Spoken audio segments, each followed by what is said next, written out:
I also had this problem with this shudder, I guess is what people are calling it. It seemed to be a shimmy or whatever. And in my previous videos on taking this apart, I kind of showed the inside of the motor, and I showed down there how the shafts, the CVs going into the transaxle appeared to have a lot of play in those bearings, and then I found out it wasn't really any play in the bearing. It was just play in the spline in the CV where it goes into the transaxle. So I took all that apart. I did confirm that it's all in good shape. It seems to be shimmed up good, and everything seems to be good inside the transaxle. So I put it all back together. I did find that I had a bad battery, so I pulled one of the batteries out and replaced that, low voltage. And I was getting a sequence fault. So here's in your book here what it covers on the electrical. And I'll get this out in the sun, maybe that'll show up better. At any rate, you see here a number of blinks 2 on the controller, which is just underneath the seat, and it's got a little light on the side that blinks if it has a problem. So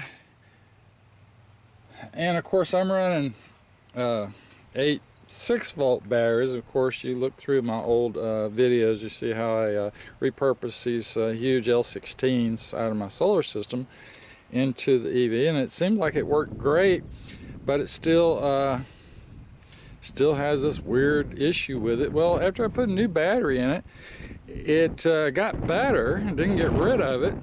So what I did was, you can kind of see here in the middle, I pulled this jumper between these 2 batteries and ran them to the front, and then I basically what I did is I put that the bad battery, it still had about 4 volts in it, and I set it right here and basically put 9 batteries in series. This is what it came out to be. So then it raised my voltage, my pack voltage, from about 54 up to around 59. I was thinking maybe it was just a voltage problem, because when you first take off it drops a lot in voltage. Right about where it shimmies or shudders, it pretty windy, but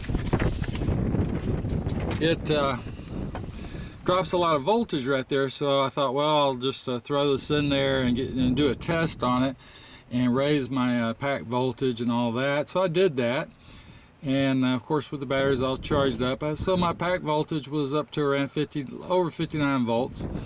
And when I took off, it dips down to a maximum of about 52 volts, but it didn't actually improve anything. If anything, it made it worse. Didn't make it shimmy worse, but then I had this sequence fault, which didn't make a whole lot of sense and stuff like that. So at any rate, I took the motor, and you saw in my original videos, it looked like a motor might have been burnt. Well, it didn't smell burnt, it just looked all black in there. So I took that up to St. Louis, a place called M&M Forklifts, which works on 48 volt motors. And there's some information on them right there. And you can find them on the web. At any rate, it's kind of a map. They're right in downtown St. Louis, just north of the college there. So Compton's a good way to come up, and just a block or so over. And so they checked out the motor. Only charged me 75 bucks to check it all out. And they tested it and said, well, the motor was fine. They just blew all that black stuff out of there. It was just dust. It wasn't anything wrong with the motor. So I put the motor back in, put the transaxle back in, hooked it all back up. So now we're going to kind of go out and do a little video of what this sounds like, in case other people haven't heard it and don't really know what we're talking about. Let me just move that over there. So, and what I did find out, somebody had said that about putting it in high. It does actually work a little better in high, because you get moving faster before it shudders. And then if you just let off the throttle a little bit, you can kind of, once you get beyond that, it'll keep going. So a lot of times I'm using it low range because I'm on a steep hill, and so it shudders at a lower speed, so it makes it more difficult to get beyond the shudder.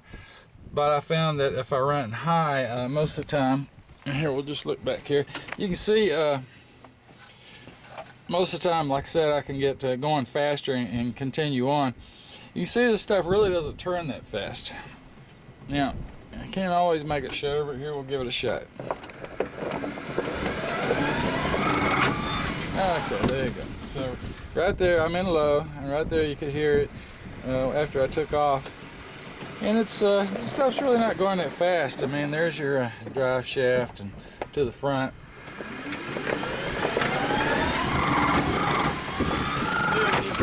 Get beyond it, then it'll keep going. Now we'll kick it in high and we'll do the same thing.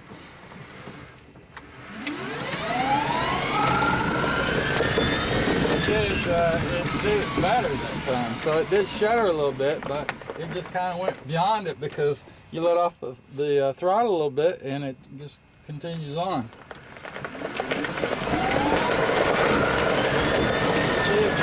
If you go slower, accelerate slower in high, then it, and you can do the same thing in low gear. You can actually hear it if you listen really good. Of course, we're on gravel now, so I'd have to get back in the grass to get the sound out of it. But here, we'll kick it back into low. Gravel.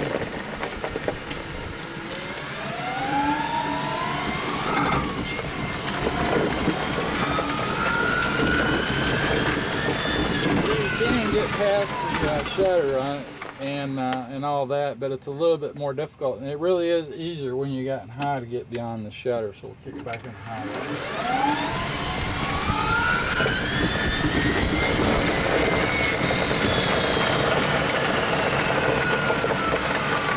Alright, so that's what I wanted to show you today, is that you know, it is a problem, but it's not that bad. So at any rate, I don't know how we can solve it, but I think it's a problem with the controller myself. Alright, thanks.